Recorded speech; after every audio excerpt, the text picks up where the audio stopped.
Hi everyone, this is Autopostrophe. Let's continue our game of Chaos Head Noah running on Nintendo Switch.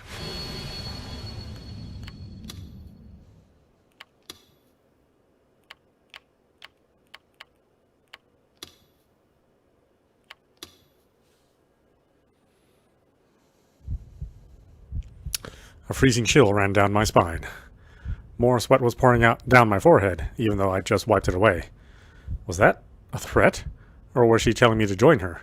Or was she trying to act moe and to seduce me so that she could set me up in a trap? Alarm bells were going off in my mind. I couldn't say another word to the demon girl, or I was doomed. I didn't even think about it. I just leapt out of my chair and ran out of the classroom, tripping over the other students' desks as I went.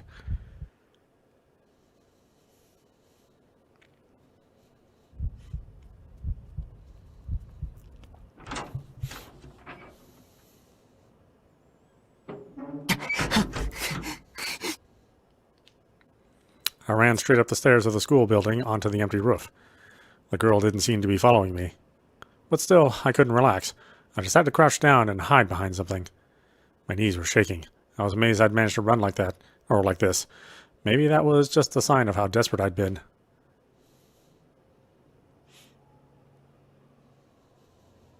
I couldn't take any more of this reality. Even that D sword I'd bought turned out to be useless. I couldn't take it to school. It would stand out too much. I'd let my guard down. When Misumi had told me that Rimi was our classmate 2 days ago, I thought it was a lie, or a delusion. But she'd really become a classmate. There was no sense in trying to figure out how she'd done it. She was a demon, after all. She could do things that humans couldn't. Maybe she'd brainwash the class, maybe even all the teachers. I couldn't go to school. I couldn't go to the hospital. Yua had been at Cafe, and Shogun had found me online. Her servants were getting closer and closer to me, and they were launching constant psychological attacks, too. Maybe I'd do better to just not leave the base. There were too many enemies outside in reality. They were constantly threatening my peaceful life. I looked up at the blue sky where the white clouds were flying freely, blown by the wind. If only I could be one of those clouds.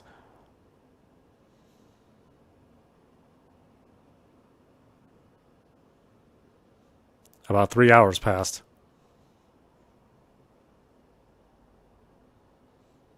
I spent the whole time silently crouched on the ground, for now nobody seemed to be following me. Only after that was I able to relax. The problem was, what did I do now? Somebody was sure to come up to eat during lunch. Maybe my best option would be to run out of school and back to the base during fourth period. It would screw up my schedule, but I didn't have anywhere near the courage I'd need if I wanted to go back to class with the demon girl waiting. My bag was still there, but I'd just have to forget about it. The only things in it were books anyway. More important stuff, like my wallet and keys, were all in my uniform pocket, right? I got word and double-checked. Wallet, key, phone, they were all there. Only then did I remember that somebody had called me earlier. It had really freaked me out when it happened. Not as much as when Rimi spoke to me, of course. The only people who could possibly want to call me would be my family. It was most likely Nanami, right? She didn't care about whether she was bothering me or not. Who else would know that number? Oh, I also told it to those detectives. If it was them, maybe I should have picked it up. We never did discuss exactly how they were going to send police officers to guard the base. The LCD display showed the number of the person who'd called. It didn't look like it was Nanami. I noticed it had a voicemail, too. Did I recognize that number from somewhere? I decided to check my call history.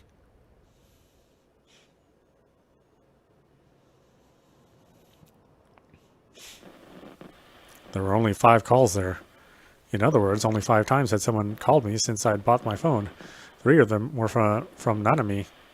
What about the other 2? There was the one from 5 days ago and the one just now. Since their number wasn't in my contacts, it wasn't showing up as a name. They were both from the same number, 03-X733-X991. If they left a message, it must mean that they really wanted to talk to me.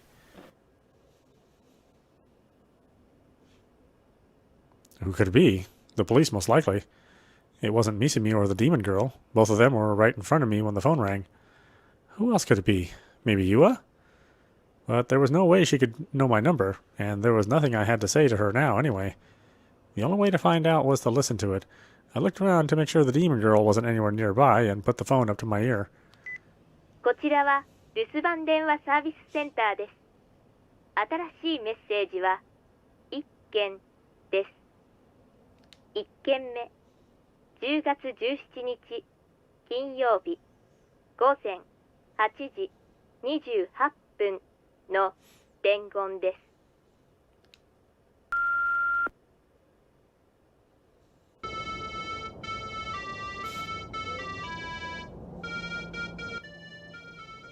なんぞこれ。 What I heard wasn't a voice, it was a melody I knew well.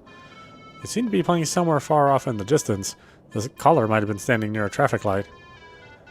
You heard that melody a lot at crosswalks to let the blind know the light had changed. The song was called Torianse, or something like that. A lot of people knew the melody, but not many knew the lyrics, probably. I knew them, for what it's worth. I learned them in elementary school. I didn't remember them completely, but they went something like this. Pass through. What narrow path is this? This is the narrow path of Tenjin.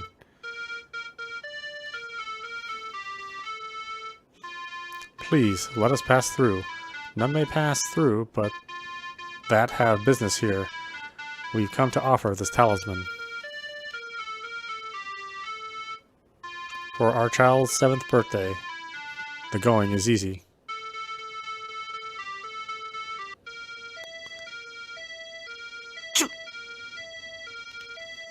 It sounded like the way back is beep, bop, beep, bop. It sounded like an ambulance or something. It was probably a coincidence, but still it was creepy.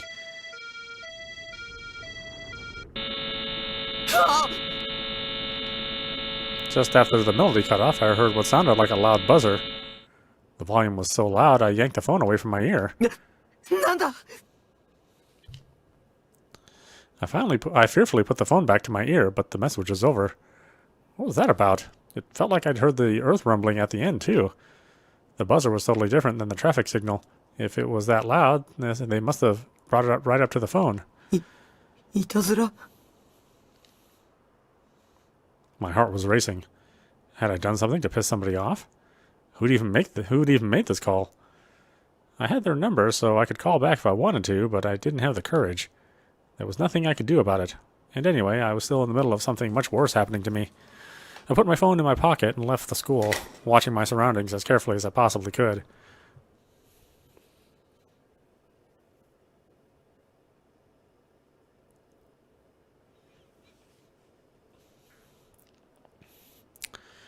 Takumi Nishijo's alma mater, Kititsuwa Elementary School No. 2, was 5 minutes away from a privately operated train station. Yusujiban had the idea of talking to his old teacher, but when he called the school, he found they'd passed away. Instead, he opted to talk to the person he'd spoke to on the phone, the current head teacher, a man named Kamio. He and his partner had come here just to do just that. It was a Saturday and the school was closed. Bon and Suo were standing in front of the school building, looking at it. There was a very eye-catching picture drawn on its outer walls. Bon wasn't the artistic type, so it was beyond him what that thing might be. It looked like a spiral, but it changed into 7 different colors from top to bottom, so it also kind of felt like a rainbow. Bon waved his fan as he stared at it. His partner, Suo, pushed the call button on the gate. Bon suddenly looked around. It felt like somebody was watching him. It was an unpleasant, clingy sort of gaze.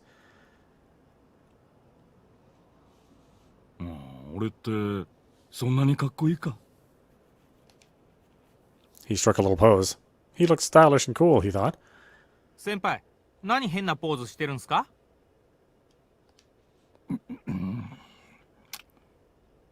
裏門の方に通用口があるんで、そっちに回ってくれって。Bon gave up his pose and sighed. He started to walk. It didn't take long to find the teacher's office. The back gate led to the student's rear entrance, and a turn off the hallway inside you took you there. There were, of course, no children inside the school. It may have just been the shiny linoleum, but the air felt cooler than it did outside. There were 3 teachers in the teacher's office. One of them stood up and bowed as the detectives entered. His rapidly graying hair was parted, and he had a pleasant smile on his face. This was Kamio. Bon and Sua brought out their IDs at almost precisely the same time, giving brief introductions before getting to the point. It was Sua's job to do the talking. ここの卒業生である西条匠君について教えていただきたいんですが。彼のことは印象に残っています。私は担任ではなかったから詳しくとなると無理ですが、それでも構いませんか。Sua nodded and opened his notebook to start taking down a memo. 西条君はどんな子だったんですか？難しい子だと聞いていました。特殊だと。特殊？本来なら他の生徒に混ざって勉強するのはとても困難な、病気を患っていたらしく。具体的には？そこまで私が言ってしまっていいのかどうか。ご家族なり医師なりに聞いていただけますか。Almost all the schools were like this these days. They didn't want any trouble. They'd refuse to do anything that could result in an angry phone call from a parent. It made the cop's job a lot harder. 担任の先生はなんで亡くなったんです？事故です。遠足の最中、乗っていたバスが陥没した道路に。あ、自分それ知ってるっす。ニュースでやってたっすよね。子供たちは怪我をしただけで、幸い命は助かったのですが、斉藤先生だけが犠牲になってしまい、なんともやりきれない思いです。西条君もその事故に巻き込まれた。Kamio shook his head softly. あの子は当日欠席していて、バスには乗っていませんでした。欠席の理由は？病が悪化したと聞いたような覚えがありますが。Bond vaguely remembered the incident too. He'd seen the media standing outside the house of the one boy who hadn't been injured for days on end trying to get an interview. The boy had never shown himself, however. あれは悲しい事故だったんですよ。For some reason, Kamio repeatedly seemed to put an emphasis on the word accident.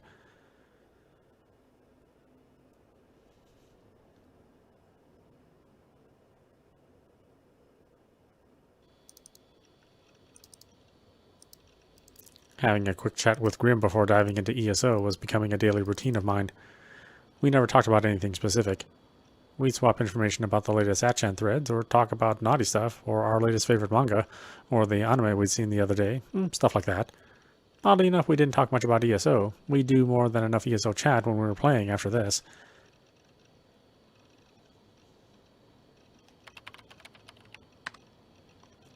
Have you heard anything about the weird pranks lately? Quisks. It was just something I heard. I didn't know if it was really something people are doing. But like... They played weird noises on your cell phone. Did they say naughty things with a moe voice? Lol. Lol, what kind of H game is that, lol? I mean, if that was it, I'd love to get it. I'd love to get pranked, lol. So, what kind of whose eyes are those is it? Grim kept using that phrase. Instantly, I felt sick. The sentence didn't even make sense. Was the phrase funny enough that he had to force it in everywhere? I didn't think so, at least. Or I didn't think so, at least. If anything, it was stupid. But I couldn't start an argument until I'd asked him about the prank. I decided to just put up with it for now. Oh. Like the sound of some nasty otaku jerking it? Lol. That would be awful. Actually, it's Toronyase. Toronyase? That's a song, right? The one they play on crosswalks? Yep. And then suddenly it changes into this buzz noise. And it's really, really loud. You ever heard of a prank like that? I mean, it sounds like something Atchanners would do. That strange noise had been left on my phone yesterday. I didn't know who was behind it, and it was pretty unnerving, so I decided to try and ask Grim. Oh, baby's sick. Gonna need to throw up, huh, baby? If it was just a prank, I could forget about it. Huh? Well, wasn't Grim responding? Time for the giant hairball. Oh, yeah. Hello? You fall asleep? There was no answer. It was rare for Grim to pass out on me during a chat. It never happened before, actually. But if it had happened, it happened. I'd see him later in ESO, and I could talk to him then. Just when I was about to get out of my seat.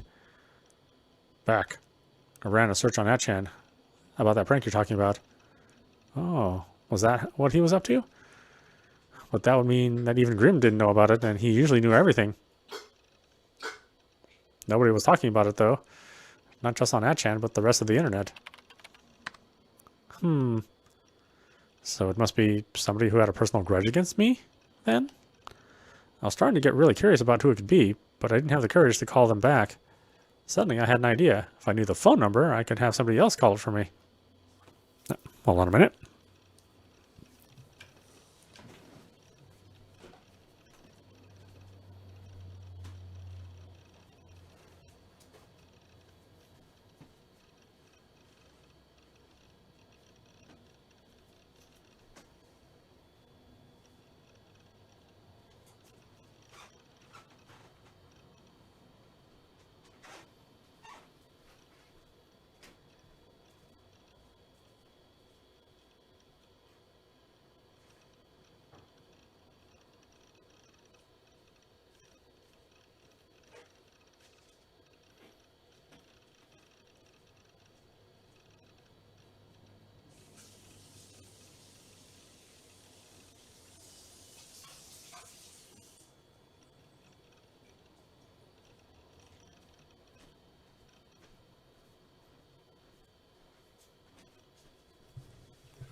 Maybe Nanami or Misumi. Those would be two safest bets. No, Misumi was brainwashed by the demon girl. He wasn't a very good choice. Nanami was my little sister, so it would be easy to ask her. She'd get really mad later, probably, but that wasn't my problem. It was the least she could do after all the bullshit she put me through. I said thanks to Grim and ended the chat, promising to meet up with him later in ESO. My stomach was starting to rumble. I was hungry. Did I have any instant ramen somewhere? I looked, but I didn't find any. I'd have no choice but to go to the convenience store.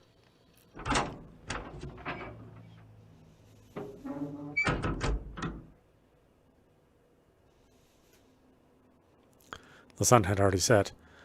I would have preferred not to be out at night if I could avoid it.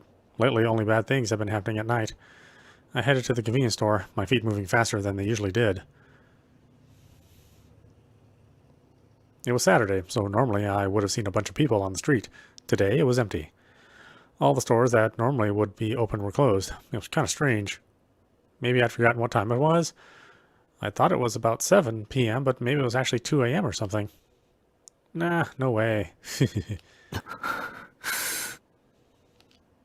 Still, it was way too quiet. You couldn't hear any of the noises you usually heard in the city. The town felt different somehow. I made it to the convenience store in front of Shinsen Station. Even the area around the station was completely devoid of people. I was starting to get more than a little scared. When something you expect to be there suddenly vanishes, it makes you feel like you've been stuck in some strange other world. Normally, I avoided any interaction with other people, but today I longed to see somebody's face. I ran into the convenience store. There should at least be a cashier there, I thought. I looked around.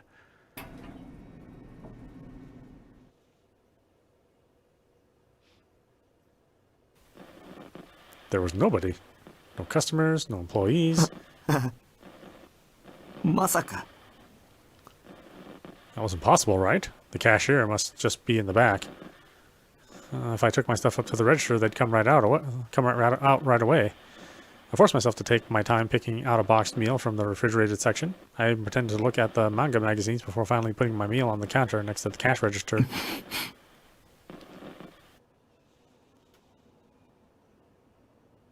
Nobody came out from the back. I looked around. Still, nobody came out from the back. I took out my wallet and checked how much change I had on me. Nevertheless, nobody came out from the back. I picked up the boxed meal and made a little noise with it before placing it back down, but nobody came out from the back. I didn't have the courage to say anything, even if there was nobody there. Even so, nobody came out from the back. I thought about trying to leave without paying, but I decided I couldn't take any risk that might end with me getting arrested. Regardless, nobody came out from the back. The cashier must just be taking the garbage out. Again, nobody came out from the back. Or maybe they were taking inventory or something, and yet nobody came out from the back. I finally got so scared, I just put the thing back on the shelf and left. Hold on a minute.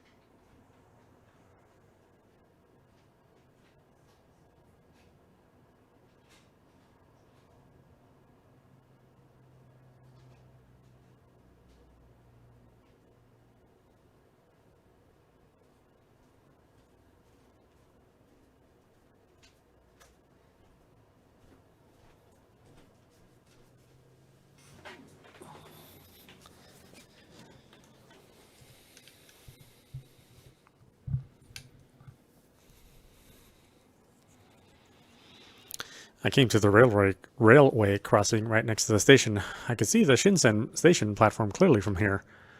There was no way a station platform could be empty, I told myself. It was just impossible. But of course, there was nobody there. I decided to wait for a train to come. If a train stopped at my station, people would surely get off. And even if nobody did, I could see somebody in the train as it went past.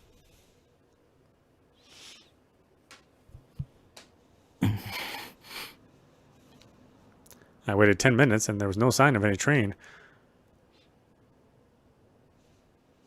I tried to tell myself that there might have been an accident or something that had thrown the schedule off, but there still wasn't a single person on the platform. Only then did I realize the seriousness of the situation. It didn't make sense. This wasn't right. I decided to head to Shibuya Station. There was always somebody there. I was sure of that. The area around Shibuya Station was always busy, 24 hours a day. I couldn't take the fear anymore, so I started to run.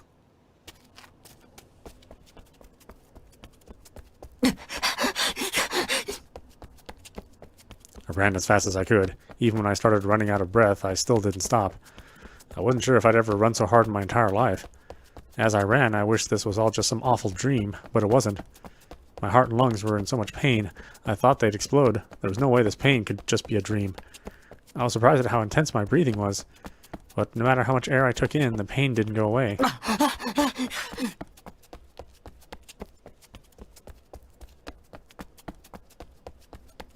I headed down Bugunska Hill and finally got within sight of the 107 building. By that point, my legs were barely moving. My body felt incredibly heavy. But I forced my legs to move forward. I didn't even have strength left for looking around me.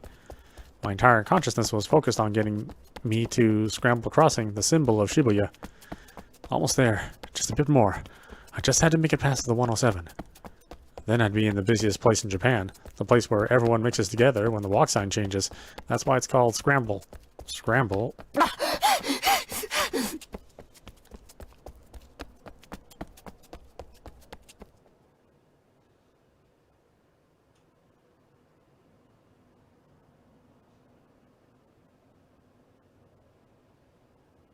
Empty.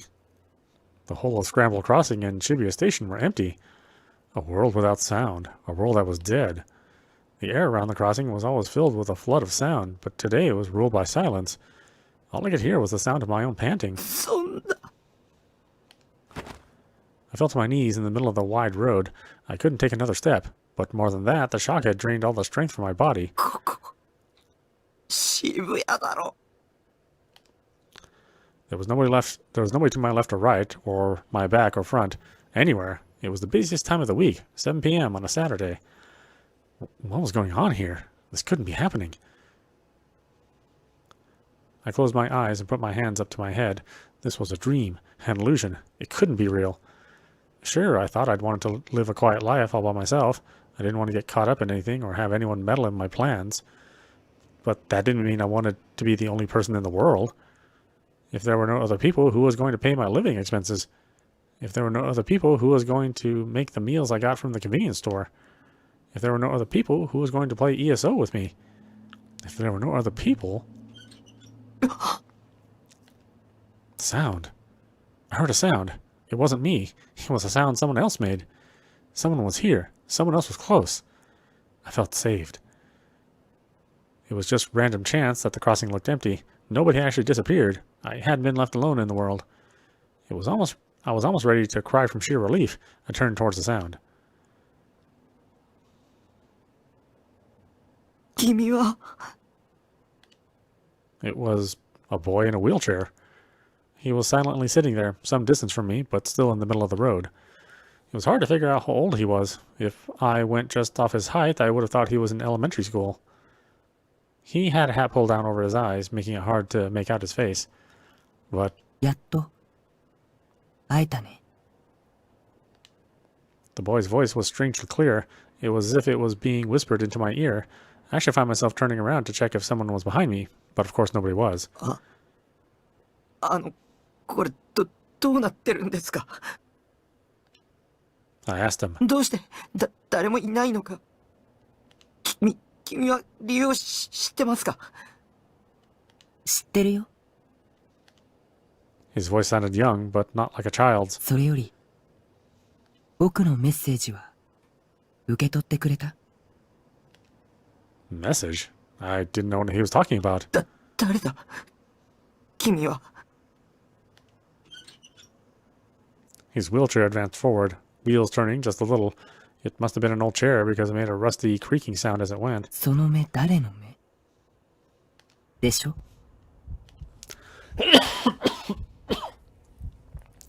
I wasn't sure what to think. Why had this boy suddenly said, "Whose eyes are those?" to me right here, right now? Who was he? 目覚めるんだ。早く。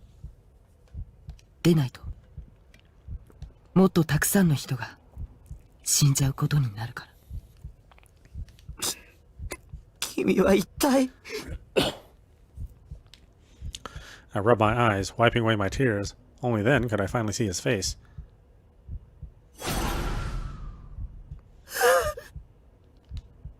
The boy wasn't a boy. His face was wrinkly, like an old man. His cheeks were caved in. His eyes sank deep into his skull. The white's cloudy, and he had no eyebrows. Yet his body was as tiny as a child's. 僕は将軍だよ。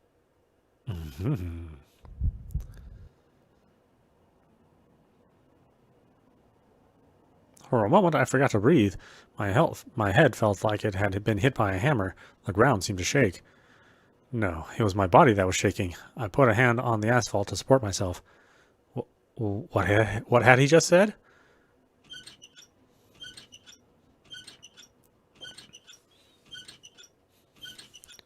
Shogun. This was Shogun? 忘れないで。君は逃げちゃいけない。 I looked up and saw that Shogun had already turned away from me. His wheelchair was creaking as he slowly disappeared.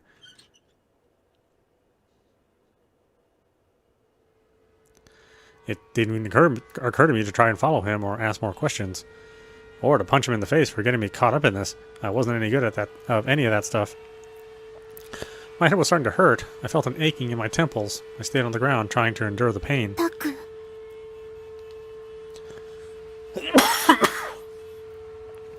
The silent world suddenly began to fill with static. Who is that voice?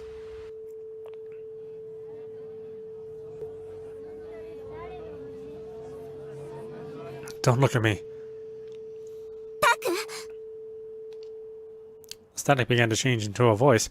Somebody was putting their hand gently on my shoulder. 邪魔なんだっつうの。何してんだろうね。最近の若いもんは。なんかのパフォーマンスじゃないの？タク。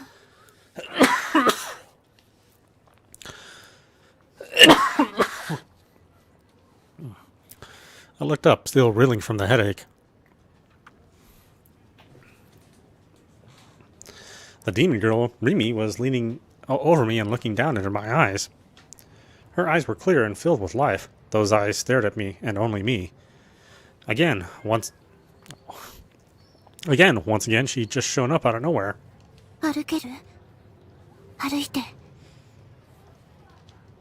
She put her hands under my arms and tried to help me up. I screamed and pushed her away. Then I came to my senses and looked around.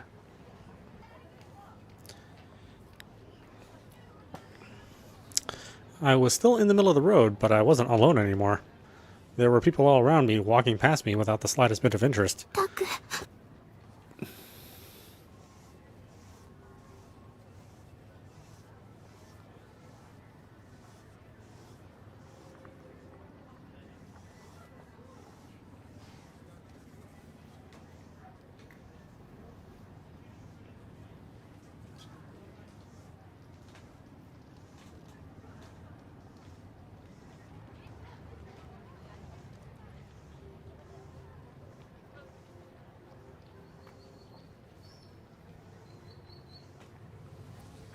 Hold on a minute.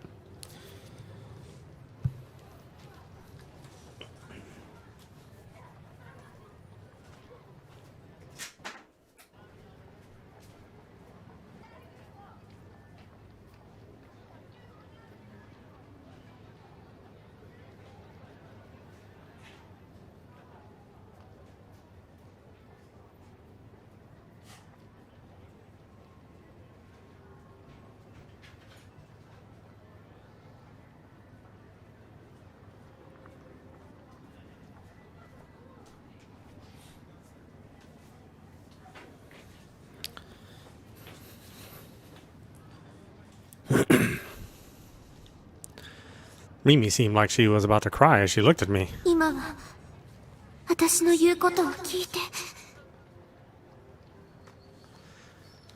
夜だ！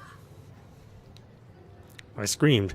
The aching in my head turned into a stabbing pain. I tried to fight through the pain and crawl away from her, to put as much distance between her and me as possible.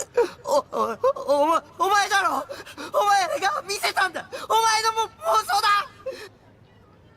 僕の心を支配して精神攻撃をこの悪魔め！お前なんて剣で殺してやる！ベースに帰れば僕には理想。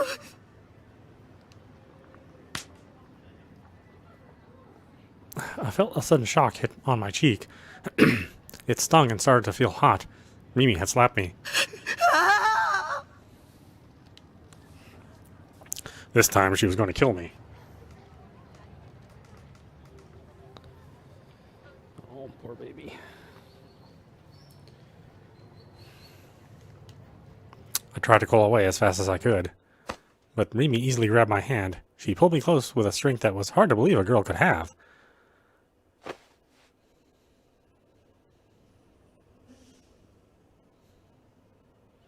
And held me tight.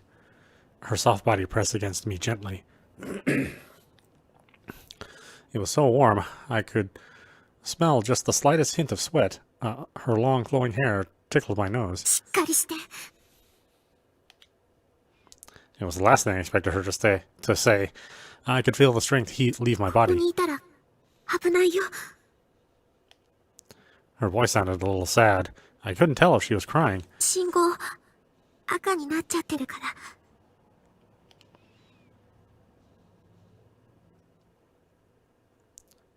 I wasn't sure what to think. Wasn't she here to kill me? Why was she saving me? Wasn't that hallucination of people disappearing from Shibuya something she'd forced me to see? Once I'd felt this gentle warmth from her, once she'd held me in her innocent arms, how could I still be sure? How could I stop myself from thinking that maybe Rimi Sakata wasn't a demon at all? Was I just a fool? Was I falling for her tricks? The one thing I could be sure of was that I felt so safe and peaceful in her arms. What was this strange feeling? Mimi let go and then put her hands up to my cheek and looked me in the face. Her eyes were a little red. お願い。今は、私についてきて。いい？ I nodded. We were still in the middle of the now empty crosswalk.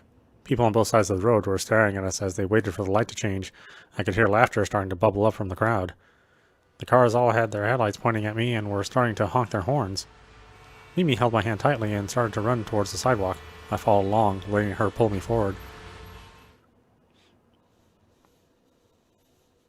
We managed to make it through the noise of the horns to the sidewalk. Mimi let out a sigh of relief and stopped. She was still holding my hand. Just touching her made me feel calmer and calmer. It made me want to give in to the feeling and stay like this forever. Mimi turned towards me. 無事でよかったね。 She looked so happy. I couldn't believe that the look on her face might be a lie or an act. But 話してよ。I thought of her as my enemy for so long. I thought of her as a demon. If I gave in, I'd cease to be me. That's how it felt, at least. あ、ごめんごめん。 She let go. それにしてもびっくりした。タクが道の真ん中でうずくなってるんだもん。信号が赤になった時はどうなることかと。 She sounded happy. I turned away. I started to push through the crowds and walk forward. 僕、帰る。じゃあ送るよ。具合悪いんでしょ。 I could hear her chasing after me, but I shook my head no. タク。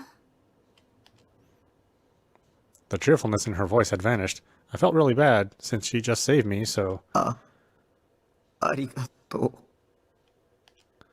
I just barely managed to squeak out the words.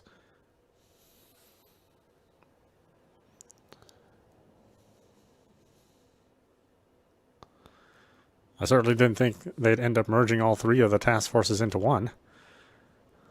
Yasuji-ban sighed bitterly to himself as he looked at the rows of detectives assembled in the Shibuya police station's large conference room.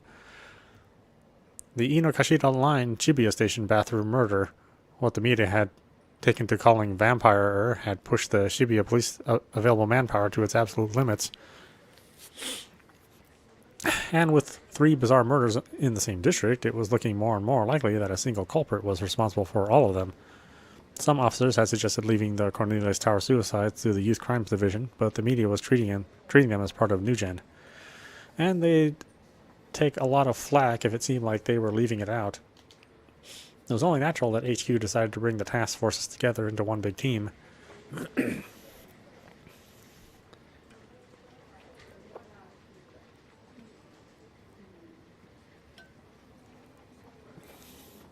Right now, the new, bigger group was going back over each of the cases individually.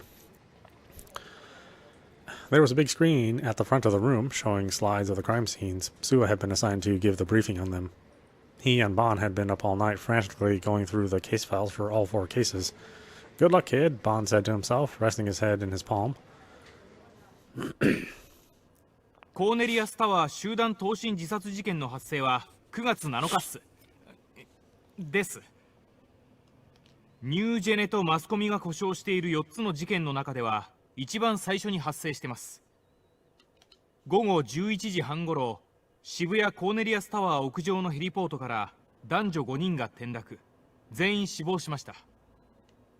5人は全員未成年の高校生、男が3人、女が2人。ただし5人のうち男女1人ずつだけが同じ学校なだけで、それ以外の3人はいずれも別の学校でした。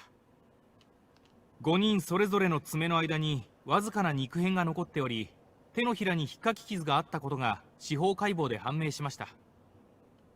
そこから5人は互いに手をつないだ状態で転落したと推測されます。屋上には遺書らしきものはなし。被害者5人は学校帰りに待ち合わせてコーネリアスタワーへ向かったようです。なお、事件性があることを示す根拠としては、コーネリアスタワー屋上が関係者以外立ち入り禁止であったことが挙げられます。事件があった時間、屋上への扉は施錠されており、その扉のドアノブに被害者5人の指紋は付着してませんでした。また5人の遺品からも扉の鍵は見つかっていません。このことから被害者以外の第三者が事件前後にその現場にいた可能性があります。その第三者が扉の鍵を持っており、事件前あるいは事件後に鍵を閉めて立ち去ったという線で捜査を続けてます。コーネリアスタワーのホテル従業員全員への聞き取り調査は終了。ほぼ全員にアリバイがありました。今はタワーに入っている企業の社員に話を聞いているところです。被害者たち5人には今のところ自殺する理由は見つかっていません。家族、友人、学校の教師など5人中4人の関係者が口を揃えて自殺する理由などないと断言しています。The slide changed, moving to the second case, the murder of the college kid and unborn baby under the Shibuya station tracks. 続いて通称妊娠男事件についてですが、事件発生は9月19日、通称集団ダイブ事件から12日後。第一発見者は現場近くのカラオケ店店員。遺体発見は午前5時前後。被害者は渋谷区在住の大学3年生近衛千鶴21歳。発見された時にはすでに死亡してました。死亡推定時刻は遺体発見の約4時間前、19日の午前1時頃です。遺体は腹部が不自然に大きく膨れ上がっており、中から胎児が発見されました。司法解剖の結果、被害者は生きたまま腹部を何者かに切開され、胃の中に胎児を入れられたようです。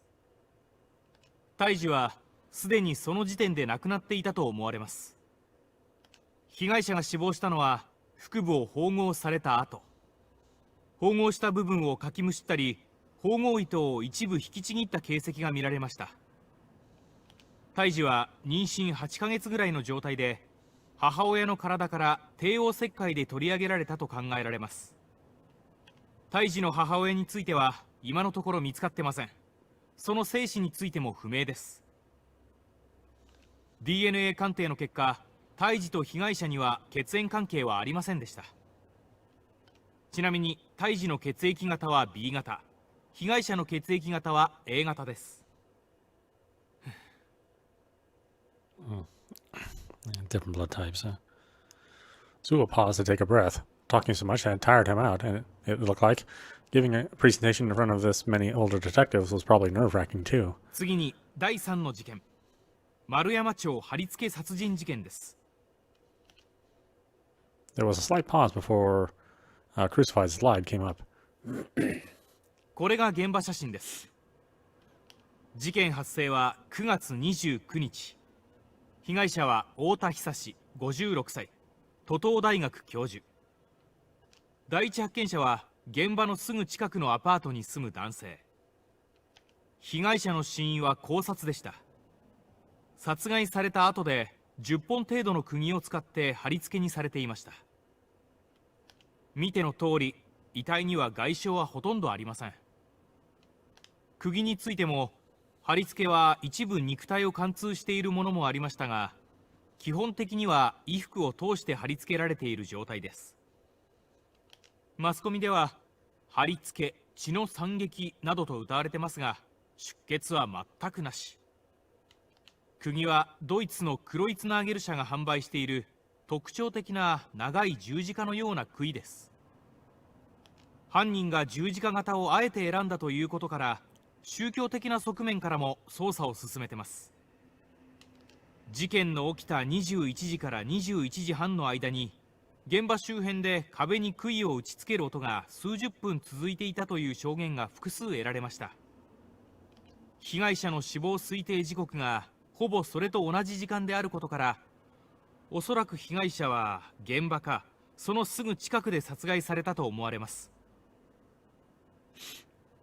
また信憑性は怪しいですが、事件現場で私立水明学園の女生徒を見たという証言も上がってます。最後に井の頭線渋谷駅トイレ殺人事件。通称ヴァンパイア事件です。事件発生は10月10日、遺体発見は午前5時半ごろ、駅員が発見しました。被害者の身元は今のところ不明。身元を示すような遺留品は一切ありませんでした。死亡推定時刻は前日の午前10時から午後6時の間。遺体の血液は全て抜かれており、まるでミイラのような状態で放置されていました。ご存知の通り、この写真が何者かによって撮影され、遺体発見より15分ほど前にインターネットのオークションに出品されており、Vaughn grimaced a little as he listened to the explanation. Was this the killer's way of saying that death had become fashion or something?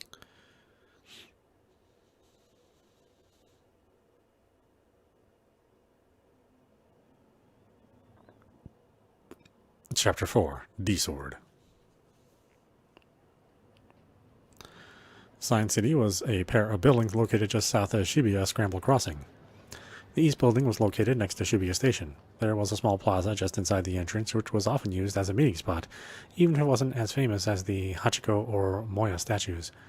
A dozen or so people were in there now, waiting and playing with their phones. One of them was standing alone with a curiously stern expression on her face.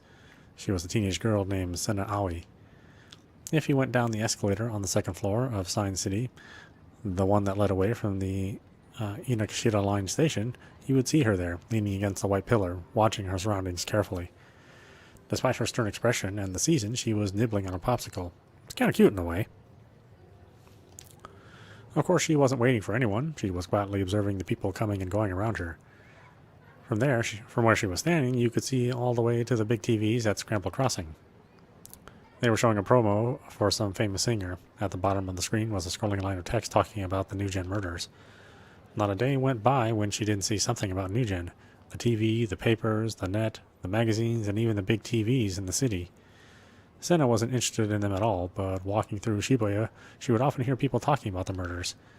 Whose eyes are those? Lately, she'd been seeing people wearing t-shirts with that question printed across their fronts. It had gotten its start as an underground meme in Shibuya, and now was getting out of control. Somebody at Harajuku gift shop had started selling t-shirts, and they sold pretty well. At least that's what she'd heard a smiling man say as he passed by her on the street. It was a good sign of how little people cared about anything but themselves. Sena gave a little snort of contempt before she ate the last bite of her popsicle. She closed her eyes, the stern expression still on her face. She listened to the noise of the city. On Sundays, the area around the station was filled with many different sounds. Trains rattling into the station, taxi horns, people talking as they walked, music from the big TVs and inside the shops at Science City, announcements endlessly telling you how to safely ride an escalator. The sound never stopped, and as soon as one ended, another took its place. All the different sounds layered together into a dissonant jumble of static. Sena focused on the noise, directing her attention to the people's voices. Her brain shut out any other sound so she could hear the words clearly. 結局全部同じ犯人なのかな。違うってニュースで言ってたぞ。手口が違うってなんかわかんねえっつうバンドの歌詞と一緒らしいじゃん。ファンタズムな。お前あのバンドだよ。こじつけて今時ファンタズム知らないなんてさ。じゃあ CD 貸せよ。くれてるよな。ほら、これ見てくれ。この前から超ゲルのメタルの結構来るじゃね。マジで来てるやつだよ。でもあれじゃね。これってニュージェネの犯人に俺の顔殺してくださいってアピールしてるようなもんじゃん。俺もいよいよ全国デビューか。最近渋谷超怖い。マジうざい。やる気でも入場に欲しいよな。なんかそういう噂でクラッシュ殺される可能性あるじゃない。おじさんとかキモい男とかだけ殺してほしいよね。マジ応援する。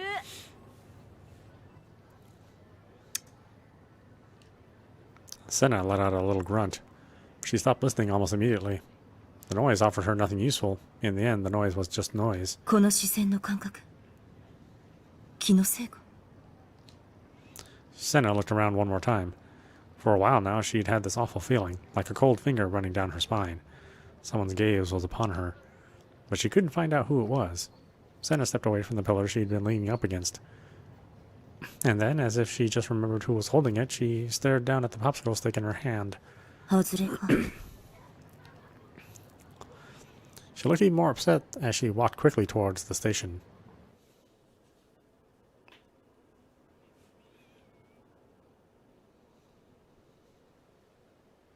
あの空はどうしてあんなに泣きたくなるくらい青いのかな。 Because that's what I wished for. 私は望んでない。 I did.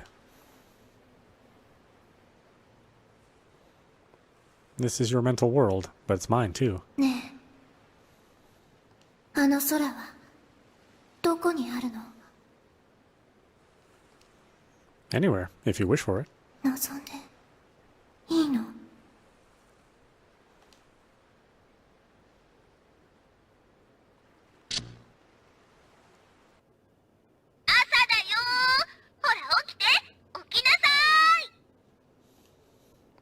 Yesterday's Blood Tune was such a great episode. Seiratan had a lot of cool scenes, and there was also a sexy kiss. The animation quality was top-notch, too.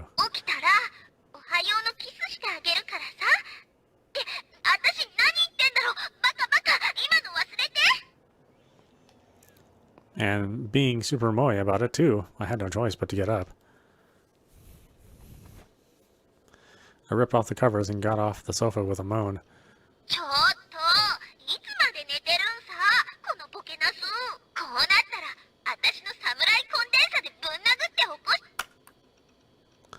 When I hit the switch on the alarm, Sedatan's voice abruptly stopped. Ohayo, Sera. My Sierra voice alarm was a treasure of mine. If you didn't flip the switch, the volume would get gradually louder and louder before switching to an intense buzzer sound. I wanted to start my morning waking up with Sedatan, which meant I always tried to flip the switch before the buzzer sounded. I'd only ever failed twice. Waking up with Sedatan always put me in a great mood. Well, no, actually playing games all night and sleeping on the hard sofa made me feel like crap, but having Sedatan wake me up did make a little bit of the pain go away. Today was a school day. I'd missed a full day last week, and it was starting to throw off my schedule.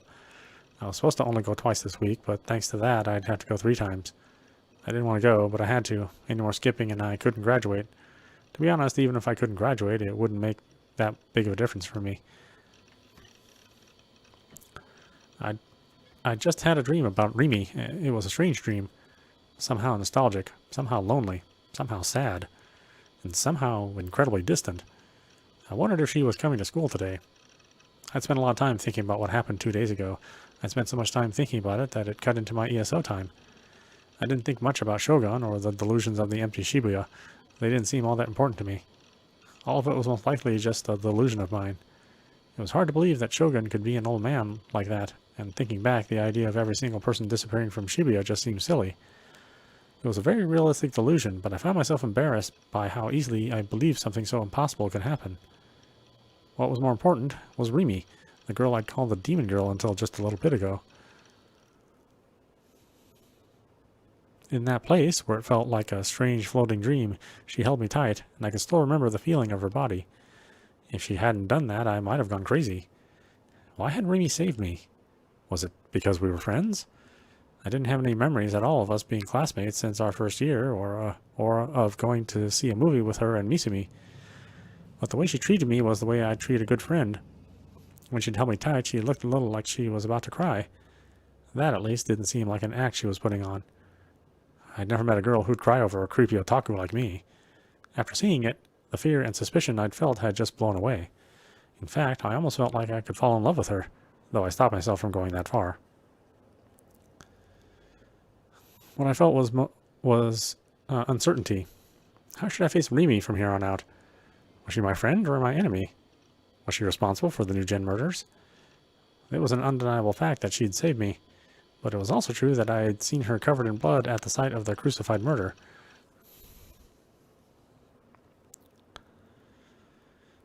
I stopped at Shoto Park on my way to school.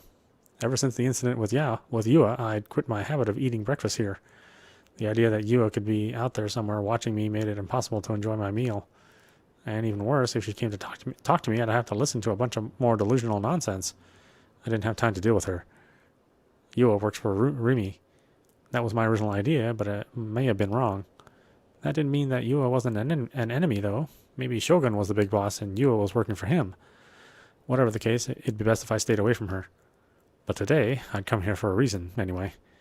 I looked around carefully to make sure Yua was nowhere to be seen. Then I slowly sat down on my bench. I took a bite out of the chocolate pastry I'd bought at the convenience store and looked out at the lake. There was barely any wind, and the water's surface was still calm. Once in a while, I could see what might be a carp moving through the cloudy water. There was nobody in the park today, which was rare. It was a very quiet place. As I looked around the park, I found myself thinking about Rimi again. To be honest, I'd almost decided not to go to school today just to avoid facing her again. That's why I'd come here to the park to buy some time. It felt like I'd said all kinds of awful things to her. But she always smiled and been kind to me. And I was sure if I went to school again, she'd come up to talk to me like she always had. She pretended that what we'd experienced in front of the 107 had never happened. She'd smile and treat me like a friend. Part of her constantly cheerful nature did seem a little obnoxious, but it also felt like if I stayed with her, I might start to feel cheerful too. What should I say when I meet her? I didn't think of her as a demon anymore. But it was also true that I didn't think of her as a friend. Misumi had said that she and I had been friends and classmates for over a year and a half, but I had no memories of that at all. Maybe something had broken within me after all. But could my memories of Rimi disappear while everything else remained intact? Was that possible?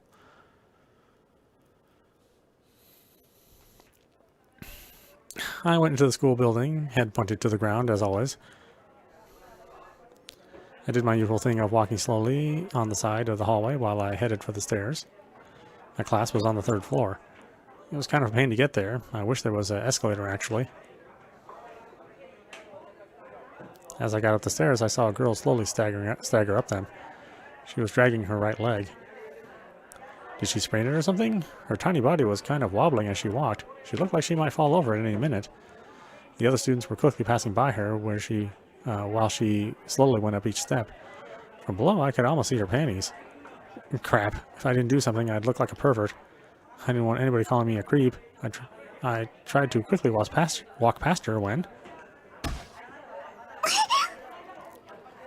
The girl tripped on the stairs and staggered forward. And then she fell hard, right on her face. Fortunately, she was standing on the landing when she'd fallen, so she didn't end up rolling down the stairs. But she was just lying there on her knees, not moving. Was this the beginning of something romantic? Not a chance. Even if it was, I didn't have the courage to talk to her. I quickly slipped past her. Sorry, but get help from Misumi or someone else who likes 3D girls. Don't expect anything from me.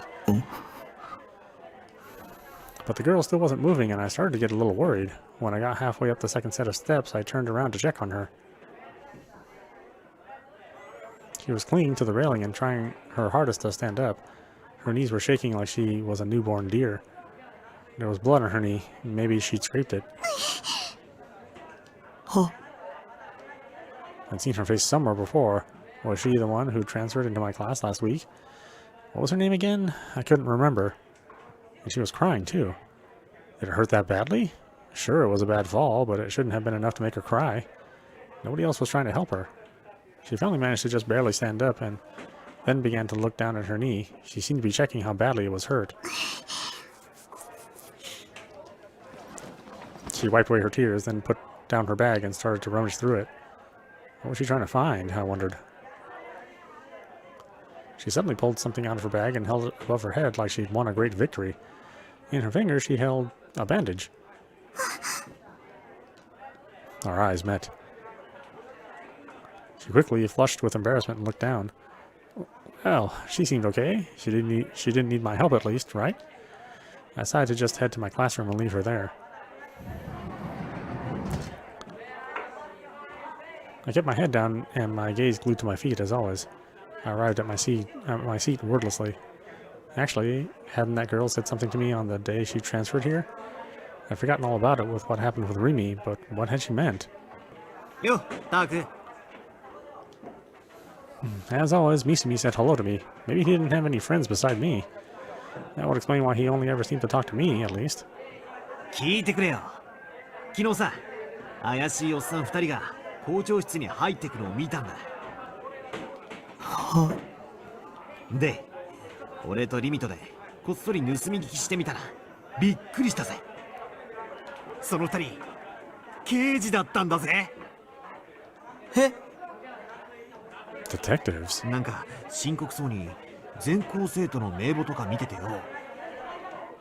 もしかしてニュージェネと関係あんのかな。 Maybe the NewGen killer goes to our school?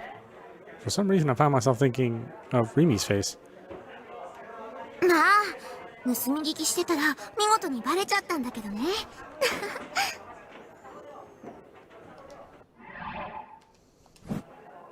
My body froze. Speak of the devil, I heard Rimi's voice and my heart rate jumped. I couldn't look up. I was too nervous. It was a totally different type of nervousness than what I'd felt last week, though.